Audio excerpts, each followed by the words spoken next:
नमस्कार, मैं निरंकार और प्रीलिम्स बूस्टर प्रोग्राम में आप सबका स्वागत है। ज्योग्राफी में मैपिंग सेक्शन में साउथ अमेरिका से एक प्रश्न पर हम लोग डिस्कशन करेंगे। देखिए, प्रश्न दिया गया है, निम्नलिखित कथनों पर विचार करें और कह रहा है उपयुक्त कथन में से कौन सा या से कथन सत्य है, यानी करेक्ट स्टेटमेंट को आपको ढूंढना है और सही उत्तर देना है। पहला स्टेटमेंट है कंपोस्ट एक समशीतोष्ण घास का मैदान है। तो यहाँ पर देखिए कंपोस्ट दिया गया है और कह रहा है कि यह समशीतोष्ण टेम्परेट ग्रासलैंड है जो ब्राज़ील में पाई जाती है।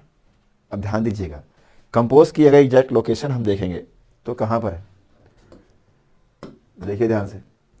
कंपोस्ट वास्तव में इस एरिया में है। ये क्या है, कंपोस्ट।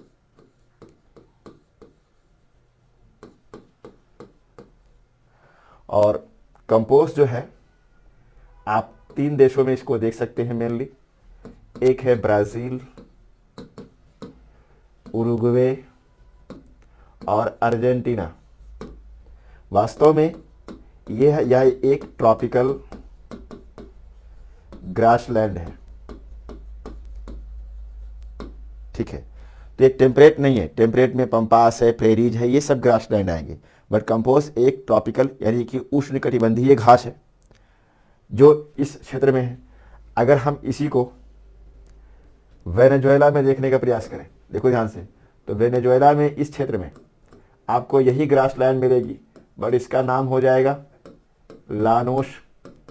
और ये भी क्या है, ट्रॉपिकल ग्रासलैंड है। तो आप ये कह सकते हैं कि उष्णकटिबंधीय घास के मैदान को वेनेजुएला में लानोस कहते हैं, जबकि ब्राजील, उरुग्वे और अर्जेंटीना में कंपोस्ट कहते हैं। तो कभी कभी क्वेश्चन ऐसे पूछ लेगा सिंपल सा कि निम्नलिखित में से कौन एक समशीतोष्ण घास नहीं है, तो दे देगा प्रेरीज, पंपास, स्ट्रेपी और उसमें से कंपोस्ट डाल देगा या लानोस डाल देगा। तो आपको ध्यान में रखिएगा। तो यह एक ग्रासलैंड हो गई। इसके अलावा अगर इस कथन पर देखें तो कंपोस्ट एक समशीतोष्ण घास का मैदान नहीं है, ये गलत हो जाएगा। ये क्या है, ट्रॉपिकल ग्रासलैंड है और ये केवल ब्राज़ील में नहीं है, उरुग्वे, अर्जेंटीना और ब्राज़ील में है। तो यह स्टेटमेंट क्या है, गलत है। नेक्स्ट है, दक्षिण अमेरिका में उष्णकटिबंधीय सदाबहारी वर्षावन को लानोस कहते हैं। तो ध्यान दीजिएगा, अगर आप पहले स्टेटमेंट को देखें तो उसमें अभी हमने बताया कि लानोस एक ट्रॉपिकल ग्रासलैंड है, जबकि यहां पर उष्णकटिबंधीय सदाबहारी वन को लानोस कहते हैं। यह भी गलत हो जाएगा क्योंकि इसे लानोस नहीं कहते हैं, सेल्वास कहते हैं। अब सेल्वास को समझने का प्रयास कीजिएगा। देखिए मैप पर देखिए, तो इस क्षेत्र में आपको सेल्वास मिलेगा, इस क्षेत्र में पूरा सेल्वास मिलेगा। अब सेल्वास क्या है, इसको समझने का प्रयास कीजिए। वास्तव में इस रीजन में ये क्या है, इक्वेटर है। 10 डिग्री अगर ऊपर चले जाए और 10 डिग्री नीचे चले जाए तो इस क्षेत्र में वर्षा को अगर देखें तो यह इक्वेटोरियल रीजन है, यानी विषुवत-रेखीय जलवायु प्रदेश है। हाईएस्ट टेम्परेचर रिसीव होगा, जिसके कारण यहाँ पर पूरे वर्ष संवहनीय वर्षा होती है, कन्वेक्शनल रेनफॉल होती है, जो सामान्यतः दोपहर के बाद होती है, विद्युत गर्जन के साथ होती है, कम समय के लिए होती है लेकिन अधिक मात्रा में होती है। तो आप कह सकते हैं यहाँ पर एवरेज रेनफॉल जो है वो 250 सेंटीमीटर से प्लस है, 250 सेंटीमीटर से अधिक वर्षा होगी। तो जाहिर सी बात है कि यहाँ पर वनस्पति की सघनता अधिक होगी। वनस्पति की सघनता अधिक होगी तो यहाँ पर जैवभार भी अधिक होगा, जैवभार अधिक होगा तो यहाँ पर जैव विविधता भी अधिक होगी। तो इसके साथ आप यह भी समझते रहिएगा कि हाईएस्ट टेम्परेचर होने के कारण यहाँ पर प्रकाश संश्लेषण की क्रिया सबसे अधिक होगी, जिसके कारण यहाँ के जो वृक्ष होंगे वह बहुत ही कठोर वृक्ष होंगे। चाहे आप उसमें ironwood, green heart, ebony, mahogany, quebracho, axe breaker, आबनूस, ये सारे वृक्ष इस क्षेत्र में आपको मिल जाएंगे। तो इसको ध्यान में रखना है कि यहाँ पर जो वनस्पति होगी उस वनस्पति की सघनता, जैव विविधता बहुत अधिक होगी और ऐसी वनस्पति को हम कहते हैं उष्णकटिबंधीय सदाबहारी वर्षावन। तो ब्राजील में स्पेशली इस तरह के वन को सेल्वास कहा जाता है। सेल्वास कहते हैं। अब समझने वाली बात यह है कि इतनी सघनता है कि यहाँ पर जाहिर सी बात है प्रकाश संश्लेषण होता है तो ऑक्सीजन निकलेगा, और ऑक्सीजन इतना है कि पूरे पृथ्वी को ये सेल्वास 20% ऑक्सीजन अकेले सप्लाई करते हैं। इसीलिए इसे लंग्स ऑफ द अर्थ यानी पृथ्वी का फेफड़ा कहते हैं। ये भी आपको ध्यान में रखना है, ठीक है। तो यह वन जो है ये ब्राजील से संबंधित हो गए। अब कथन पे आइए, तो कह रहा है दक्षिण अमेरिका में उष्णकटिबंधीय सदाबहारी वन को लानोस कहते हैं। लानोस नहीं कहते हैं, सेल्वास कहते हैं, तो ये भी गलत हो गया। अब अगला स्टेटमेंट देखिए ध्यान से, ब्राजील में कॉफी बागानों को फजेंडा कहते हैं, जबकि कॉफी निर्यात सेंटोस बंदरगाह से किया जाता है। तो जाहिर सी बात है ब्राजील कॉफी उत्पादन के लिए जाना जाता है, लेकिन ब्राजील में कॉफी बागानों को समझने से पहले आपको यह समझना होगा कि इसकी लोकेशन क्या होगी। ध्यान समझते चलिएगा। इस क्षेत्र में आप देख रहे हैं ब्राजील में ये पूरा ब्राजीलियन हाईलैंड है। देखो ध्यान से, इसको कहते हैं ब्राजीलियन उच्च भूमि, जो कि विभिन्न प्रकार के खनिज के लिए बहुत फेमस है। बहुत तरह के मिनरल्स मिलते हैं इसमें, स्पेशली लोहे के भंडार के लिए बहुत प्रसिद्ध है। अगर आपको जानते रहना है तो 2 स्थान इसमें मार्क कर लीजिएगा। एक है बेलो हॉरिजेंटो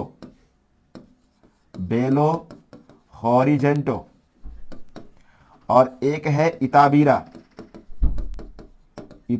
ये दोनों ब्राजील के सेंटर हैं जो कि आयरन ओर के लिए फेमस है। लौह अयस्क उत्पादन के ये केंद्र हैं। बेलो हॉरिजेंटो इताबीरा बहुत इंपॉर्टेंट है, ये ब्राजीलियन उच्च भूमि से संबंधित है। अब यहां पर हमें समझना यह है कि वास्तव में ब्राजील को 2 पार्ट में बांटने वाली एक नदी है। आप इसको देखिए ध्यान से, ब्राजीलियन उच्च भूमि को 2 पार्ट में आप ऐसे बांट सकते हैं। थोड़ा सा इसको हम फिर से बनाते हैं, देखो ध्यान से। ये मान लो कि ये ब्राजीलियन उच्च भूमि पूरा इस क्षेत्र में है, और यहां पर एक नदी है, इसका नाम है रिवर साओ फ्रांसिस्को। तो रिवर साओ फ्रांसिस्को ब्राजीलियन उच्च भूमि को 2 पार्ट में बांट देती है। इसके उत्तरी पार्ट को देखिए और दक्षिणी पार्ट को देखिए। तो इस उत्तरी वाले पार्ट में शुगर केन यानी कि गन्ने की कृषि होती है। किसकी? गन्ने की कृषि होती है। और इस गन्ने की कृषि को ब्राजील में स्टैंसिया या हैसिएंडास कहा जाता है, यानी कि गन्ने के बागानों को स्टैंसिया कहा जाता है। और जो चीनी का उत्पादन होता है वह यहां पर आप देखेंगे तो एक बंदरगाह होगा रेसिफ, जो कि हमने पहले बता दिया है आपको। रेसिफ बंदरगाह से चीनी का निर्यात करा जाता है, इस कारण से रेसिफ को चीनी बंदरगाह कहा जाता है ब्राजील में। जबकि दक्षिणी क्षेत्र में अगर आप देखें, इसके दक्षिणी क्षेत्र में इस वाले रीजन में यहां पर कॉफी कल्चर आपको दिखाई देगा, यानी कि आपको कॉफी कृषि दिखाई देगी। और यहां पर कॉफी के बागानों को फजेंडा कहते हैं। क्या कहते हैं? फजेंडा। ध्यान समझते चलिएगा, कॉफी के बागानों को ब्राजील में फजेंडा कहा जाता है। अब इसी क्षेत्र में अगर आप देखेंगे, ये तो आपका कंपास है, ये लानोस देखते रहिएगा और इसी में आपको समझना है ध्यान से। यहां पर आपको मिलेगा साओ पोलो और एक शहर यहां पर केंद्र तटीय क्षेत्र में मिलेगा सेंटोस। इन दोनों को बहुत ध्यान से समझते चलिएगा आप। जो साओ पोलो है इसकी क्या खासियत है देखिए ध्यान से। मान लो कि ये साओ पोलो है, ब्राजील का ऐसा शहर है जो कि मकर रेखा पर अवस्थित है। यानी किस रेखा पर? तो आप कहेंगे ट्रॉपिक ऑफ कैप्रिकॉर्न, यानी मकर रेखा पर अवस्थित है। दूसरी बात, सूती वस्त्र उत्पादन का बहुत बड़ा सेंटर है। तो सूती उत्पादन होने के कारण इसको ब्राजील का मैनचेस्टर कहते हैं। ब्राजील का मैनचेस्टर कहा जाता है इसको, ध्यान से समझते चलिएगा।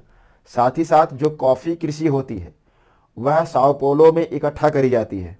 कहां पर इकट्ठा करेंगे? तो आप कहेंगे साओ पोलो में, क्योंकि यही पूरा बागान क्षेत्र है। तो ये आप कह सकते हैं कि ये कॉफी संग्रहण केंद्र के रूप में है।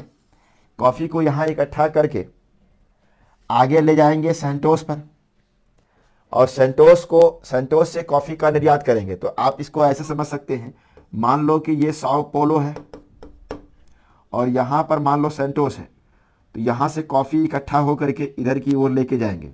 ये सेंटोस है। यहां से कॉफी ले जाने वाली एक रेल चलती है जिसको हम बोलते हैं कॉफी रेल। यहां से कॉफी सेंटोस से एक्सपोर्ट किया जाता है, इसलिए इसका नाम ही पड़ गया है कॉफी बंदरगाह, यानी सेंटोस को कॉफी बंदरगाह कहा जाता है। ये पूरा जो सेगमेंट हमने समझाया, इसको बहुत ही अच्छे से आप तैयार करिएगा, यहां से प्रश्न पूछे जाते हैं। तो अब ध्यान दीजिएगा, प्रश्न पे लौटिए। तो ब्राजील में काफी बागानों को फजेंडा कहते हैं, ये बात सत्य है, और काफी निर्यात सेंटोस बंदरगाह से किया जाता है, यही बात सही है। तो ये वाला स्टेटमेंट क्या है, सही है। फिर कह रहा है अमेजन विश्व की सबसे बृहद अपवाह क्षेत्र को धारण करने वाली नदी है। तो अब अमेजन नदी को आपको समझने का प्रयास करना है। देखिए ध्यान से, अगर हम मैप को देखें, आप कहेंगे कि जो अमेजन नदी है, इधर की ओर एंडीज माउंटेन रेंज है, और यहीं से यह नदी निकल करके इस तरह से प्रवाहित होते हुए ये जाती है, और यहां पर है अमेजन माउथ, यानी कि अटलांटिक ओशन में अमेजन माउथ में जा करके अमेजन नदी गिरती है। अब इसको समझने का प्रयास ये करिए कि यह विश्व की सबसे बृहद नदी है, यानी अपवाह क्षेत्र की दृष्टि से इसका एरिया बहुत बड़ा है। हालांकि सबसे लंबी नदी के रूप में नाइल है जो कि अफ्रीका में है, जबकि सबसे बड़ी नदी अगर पूछेगा तो आप कहेंगे अमेजन नदी है। अब ध्यान दीजिएगा, ये ब्राजील में कहां से बह रही है, तो आप कहेंगे सेल्वास क्षेत्र से बह रही है। ये समशीतोष्ण सदाबहारी वर्षा वन से होकर के प्रवाहित होती है। इसलिए आपको समझना यह है कि यहां पर एक इसकी सहायक नदी है, ध्यान समझते चलिएगा, मदिरा, और यहां पर एक इसकी सहायक नदी है नीग्रो, यानी रिवर नीग्रो। तो जहां पर नीग्रो नदी मिलती है अमेजन में, वहां तक यह नदी नौगम्य है, यानी इतना एरिया क्या है, नौगम्य है, नेविगेबल है, आप नाव से यात्रा कर सकते हैं। इसके आगे आप नाव से यात्रा नहीं कर सकते क्योंकि बहुत ही विहंगम क्षेत्र हो जाता है। इतना घना जंगल है कि वहां पर एक से एक खतरनाक जानवर, नदी पूरा फैल गई है, उसी में जंगल है घने, तो नाव से यात्रा करना बहुत मुश्किल हो जाता है। तो आप कहेंगे नीग्रो अमेजन का जहां संगम होता है वहां तक तो नौगम्य है, आगे ये नौगम्य नहीं है।